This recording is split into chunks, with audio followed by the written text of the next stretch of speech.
Hello, నేను miss రావు. గొర్రె కసాయి వాడిని నమ్ముతుందట. ఇది పెద్దలు చెప్పేటువంటి సామెత. నిజాలు ఎప్పుడూ చేదుగానే ఉంటాయి, అబద్ధాలు చాలా తీయగా ఉంటాయి. ఈ మధ్యకాలంలో అబద్ధాలు చెప్పే వాళ్ళకి అత్యంత గౌరవం ఇస్తూ ఉన్నారు. ఈ సమాజం గౌరవిస్తుంది. దానికి ఒక ఉదాహరణ నల్గొండలో జరిగినటువంటి సంఘటన. ఏంటి నల్గొండలో జరిగిందంటే, రమావత్ బాలాజీ నాయక్ అనే అతను 240% వడ్డీ ఇస్తాను ఏడాదికి అని చెప్తే పొలోమని అతనికి అప్పులు ఇచ్చేశారు. ఎలా అప్పులు ఇచ్చారు అని అంటే, ఆయన ఎలా నమ్మించాడు ప్రజలను అంటే, ఖరీదైనటువంటి కార్లు, ఫార్చునరు, స్కార్పియో ఇలాంటి కార్లలో తిప్పుతూ వాళ్ళని ఈ కార్లు నావేను, అలాగే నల్గొండలో ఉండేటువంటి ఐటీ కంపెనీని తీసుకెళ్ళి ఈ ఐటీ కంపెనీ నాదేను, అలాగే ఖరీదైనటువంటి విల్లాల దగ్గరికి తీసుకెళ్ళి ఈ విల్లా నాదేను, ఇలా చెప్పడం మొదలుపెట్టాడు. కారులో తిప్పుతున్నాడు కాబట్టి నమ్మేశారు. నమ్మేవాళ్ళు కూడా నమ్మారు. నమ్మిన తర్వాత వాళ్ళ దగ్గర అప్పులు తీసుకున్నాడు. 240% వడ్డీ ఇస్తానని చెప్తే నమ్మారు. ఎందుకు? ఖరీదైన కార్లు, అలాగే విల్లాలు ఇవన్నీ చూపిస్తూ ఉన్నాడు. ఆ అప్పుల భారం పెరిగిన తర్వాత ఏం చేశాడు అతను? మరిన్ని అప్పులు చేయటం మొదలుపెట్టాడు. దొరికిన వాళ్ళ దగ్గర దొరికినట్టు అప్పులు తీసుకొని ఎవరికి వాళ్ళకే నచ్చ చెప్పేటువంటి ప్రయత్నం చేస్తూ వడ్డీలు అడ్జస్ట్ చేస్తూ నడుపుకుంటూ వచ్చాడు. అయితే మధ్యవర్తిగా ఒక అతను, సమారియా నాయక్ అని ఒక అతను ఉన్నాడు. ఆ మధ్యవర్తిని ప్రెజర్ చేయటం మొదలుపెట్టారు ఆ డబ్బులు ఇచ్చినటువంటి వాళ్ళు రమావత్ నాయక్కి. దాంతో ఆ మధ్యవర్తి ఒత్తిడి తట్టుకోలేక చనిపోయాడు. ఆ సంఘటన జరిగిన తర్వాత కానీ ఈ డబ్బులు అప్పు ఇచ్చినటువంటి వాళ్ళు ఈ రమావత్ బాలాజీ నాయక్ దగ్గరికి రావడం మొదలుపెట్టారు. అప్పులు ఇచ్చినటువంటి వాళ్ళందరూ ఇంటి మీదకి వచ్చి ఇల్లు తగలబెట్టేశారు. ఇది జరిగింది, 4 రోజుల నాడు జరిగింది. జరిగితే పోలీసులు అరెస్ట్ చేశారు. పోలీసులు అరెస్ట్ చేసి అతన్ని విచారిస్తూ ఉంటే అతను చెప్పినటువంటి అంశాలు ఆశ్చర్యం కలిగిస్తున్నాయి. ఏం చెప్తున్నాడు ఆయన? నేను కార్లు, స్కార్పియోలు, అలాగే ఫార్చునర్ కార్లలో తిప్పుతూ ఉంటే నిజంగానే నమ్మేశారు జనాలు, నాకు డబ్బులు ఇచ్చేశారు. ఆ డబ్బుల్ని నేను తీసుకెళ్ళి స్టాక్ మార్కెట్లో పెట్టాను, మద్యం వ్యాపారంలో పెట్టాను. మద్యం వ్యాపారంలో 13 కోట్ల నష్టం వచ్చింది, స్టాక్ మార్కెట్లో 20 కోట్ల నష్టం వచ్చింది, ఇక ఇతరత్ర బెట్టింగుల్లో కొంత నష్టం వచ్చింది. వెరసి 50 కోట్ల రూపాయలు నేను నష్టపోయాను ఈ బెట్టింగులు కానీ, లేదంటే స్టాక్ మార్కెట్లో కానీ, లేదంటే మద్యం వ్యాపారంలో కానీ పెట్టి దాంట్లో తిరిగి చెల్లించలేనటువంటి పరిస్థితి నాది అని చెప్పి పోలీసులకి చెప్పడం జరిగింది.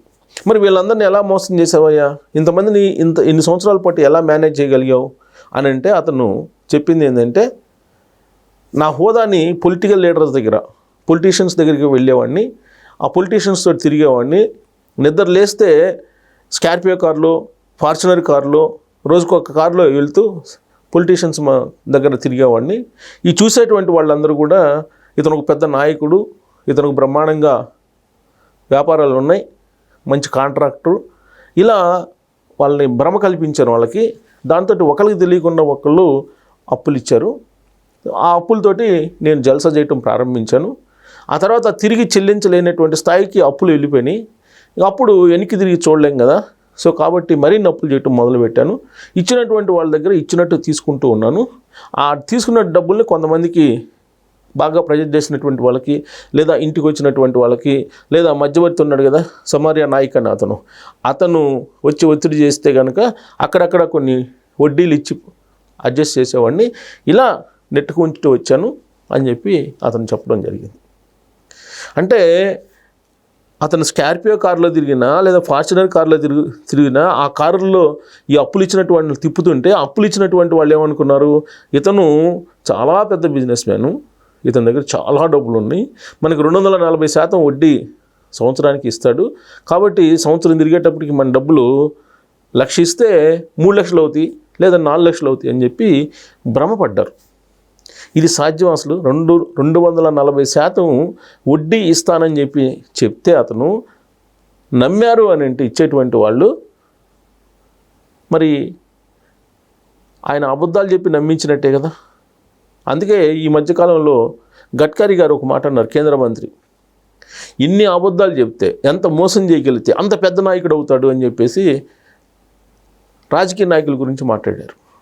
అంటే ఇప్పుడు ఉన్నటువంటి సమాజంలో ఎవరు పెద్దవాళ్ళు, ఎవరు బాగా దర్పంగా జల్సాలు చేస్తూ బతుకుతారంటే అబద్ధాలు చెప్పేటువంటి వాళ్ళు, మోసకారులు, దగాకోర్లు. ఎంత ఎక్కువగా మోసం చేయగలిగితే ప్రజల్ని అంత బాగా పై పొజిషన్లో ఉంటారంట. పై పొజిషన్లో కనిపించేటువంటి వాళ్ళు అంత బాగా మోసం చేస్తారని చెప్పి గడ్కరీ గారు చెప్పారు. బహుశా నేను అనుకుంటున్న పరోక్షంగా ఆయన ఎవరినన్నారో అందరికీ తెలుసు, బట్ నేను ఆ పేరు చెప్పదలుచుకోలేదు. బట్ ఎంత బాగా మోసం చేస్తే అంత బాగా ఒక ఎత్తుకి ఎదగచ్చు అని చెప్పి ఆయన చెప్పినటువంటి మాట.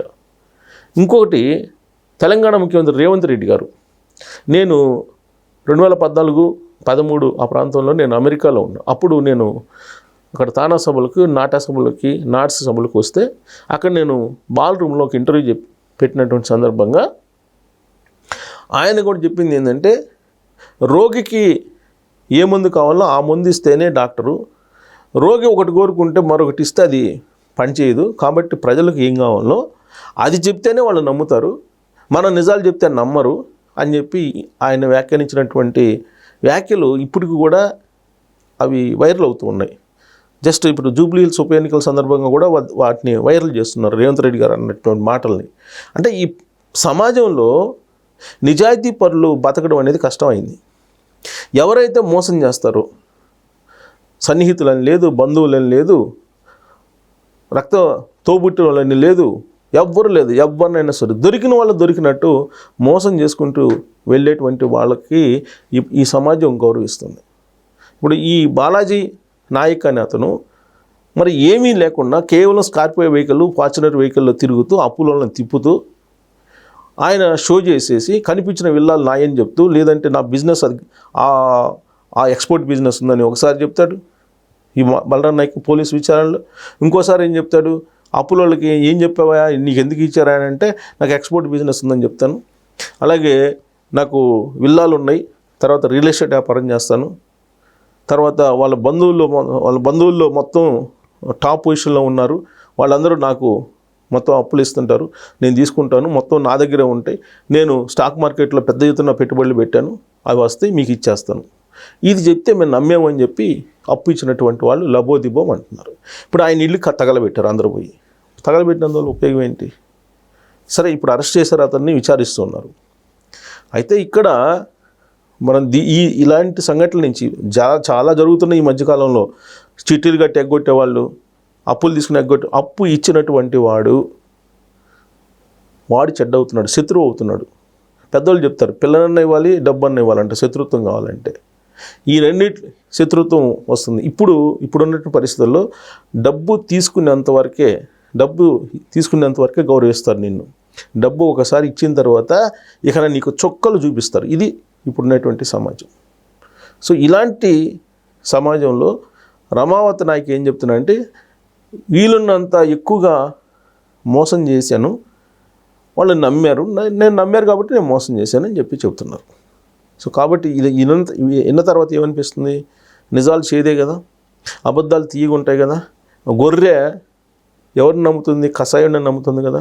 కాబట్టి ఇప్పుడున్నటువంటి సమాజం పోకడ ఎలా ఉందంటే, గొర్రె కషాయుడిని నమ్మినట్టు నిజాయితీ పనులను నమ్మట్లేదు, అబద్ధాలు చెప్పేటువంటి వాళ్ళని నమ్ముతున్నారు, ద్రోహం చేసేటువంటి వాళ్ళని నమ్ముతున్నారు. ఇప్పుడు చివరికి సరే, ప్రకృతి అనేది ఉంటుంది ఒకటి, ఆ ప్రకృతి ఎలాగో ఎవరైతే మోసం చేస్తారో వాళ్ళని ఎలాగో శిక్షిస్తుంది. కానీ ఆ లోపుగా మానసికంగా ఎంతమంది ఇబ్బంది పడతారు. ఇప్పుడు వీళ్ళు బాధపడిన వాళ్ళంతా, డబ్బులు ఇచ్చినటువంటి వాళ్ళందరూ ఏమవుతారు, వాళ్ళు పైసా కూడబెట్టి అతనికి ఇచ్చారు, అతను ఇల్లు తగలబెట్టారు, అందరూ పోయి కిరోసిన్ పోసి పెట్రోల్ పోసి తగలబెట్టారు. మరి తగలబెట్టారు, ఓకే, ఆ రోజు కోపం అయిపోతుంది. మరి డబ్బులు ఇచ్చిన డబ్బులు పోలీసులు ఇప్పించగలరా? పోలీసులు కేసు పెట్టారు, కేసు పెట్టి లోపలేస్తారు, జైల్లోకి పోతాడు, 1 నెలలో 2 నెలలో ఉంటాడు, మళ్ళీ తిరిగి వస్తాడు. తిరిగి వచ్చిన తర్వాత పరిస్థితి ఏంటి? కాకపోతే కడుపు మండినాడు ఎవడో అతని మీద దాడి చేయటం ఏదో చేస్తారు తర్వాత, అది వేరే విషయం. కానీ ఇప్పుడు నష్టం ఎవరికి జరిగింది? అనేక మందికి నష్టం జరిగింది. లబ్ధి పొందినాడు ఎవరు? ఒక అతను. సో కాబట్టి ఈ ఎపిసోడ్ నుంచి మీకు ఎలాంటి లెసన్ కనిపించింది అనేది ట్రోల్ చేయొచ్చు. Thank you.